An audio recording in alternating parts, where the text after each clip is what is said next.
Hello, আরেকটা recipe আমি তোমাদের সাথে শেয়ার করছি, যেটা আমার খুব পছন্দের একটা রান্না, পটলের দোরমা।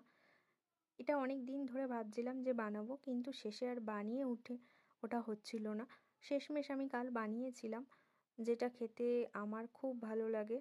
তো তাই জন্য আমি পটলগুলোকে আগে ধুয়ে নিয়েছি, তারপরে পটলের খোসাগুলোকে ভালো করে ছুলে নিয়ে মুখটা কেটে নিয়ে ভেতরের যে অংশটা সেটা বার করে নিতে হবে, যেটা পুর বানানোর জন্য কাজে লাগবে।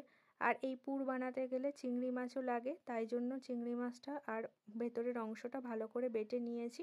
সাথে একটু আদা, রসুন আর কাঁচা লঙ্কা বেটেছিলাম। তো প্রথমে আমি পটলগুলোকে ভেজে নেব, তারপরে পুরটা খুব ভালো করে ভাজতে হবে একটু লবণ আর হলুদ দিয়ে।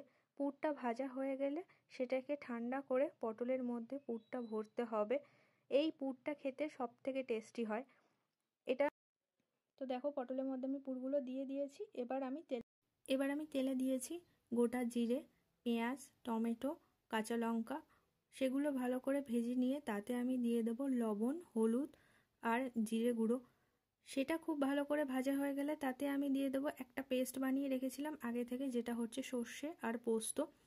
এই সর্ষে পোস্ত বাটাটা দিলে তরকারির টেস্টটা কিন্তু আরও বেশি ভালো লাগে। তো সেই মশলাটা কষা হয়ে গেলে তাতে আমি জল দিয়ে দিয়েছি। এবার এক এক করে পটলগুলোকে আমি দিয়ে ভালো করে ফুটিয়ে নেব। তো আজকের রান্নাটা আমার এই ছিল। কেমন লাগলো তোমাদের আমার এই রেসিপিটা?